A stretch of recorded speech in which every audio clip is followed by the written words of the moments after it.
សួរបងម៉ែបងប្អូនទាំងអស់គ្នាថ្ងៃនេះដែរយើងធ្វើការដំណើរកម្សាន្តនៅជិតទីក្រុងភ្នំពេញនេះទេគឺ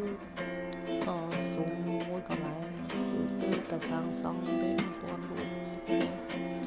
ចំណាយប្រហែលគីឡូម៉ែត្រពីចំចៅណាបងប្អូនគឺទីក្រុងភ្នំពេញនេះហ្នឹងហើយកន្លែងកម្សាន្តគឺថាល្អមែនតើហើយយើងកំពុងធ្វើដំណើរអូខេ let's go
គឺយើងធ្វើដំណើរមកដល់ហើយបាទឃើញ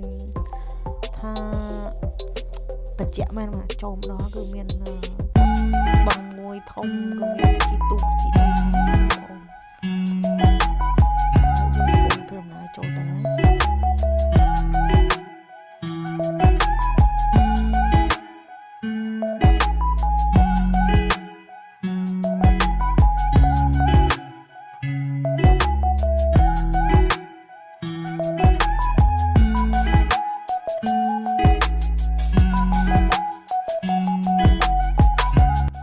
បាទឥឡូវយើងមកដល់ហើយបាទរមណីយដ្ឋានគឺថាត្រជាក់ចិត្តបាទគឺនេះគឺជាបងយើងកំងមហូបទៅអង្គុយលក្ខណៈគ្រួសារបងប្អូនមានភ្លេងកំដរបាសសម្រងអារម្មណ៍អញ្ចឹងណាក្រុមដើមជ័យត្រជាក់ទៅឈឹងចុងសប្តាហ៍យើងលេងលក្ខណៈគ្រួសារយើងអាចកំងមហូបនៅទីនេះមានមហូបឆ្ងាញ់មែនបងប្អូនយើងកំងមហូបអង្គុយបានអញ្ចឹងណាបងប្អូនហើយនេះទិដ្ឋភាពនៅក្នុងសួនបាទគឺមានស្រះឈូកគេហៅថាផលិតយក្សមិនបងប្អូន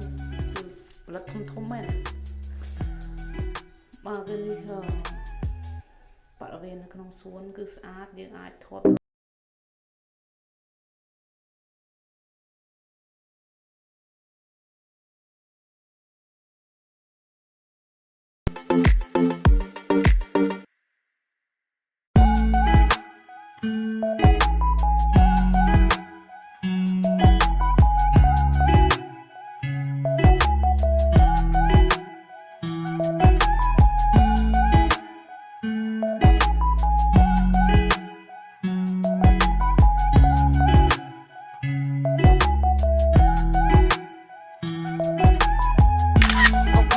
កាត់ថតរូបទៅ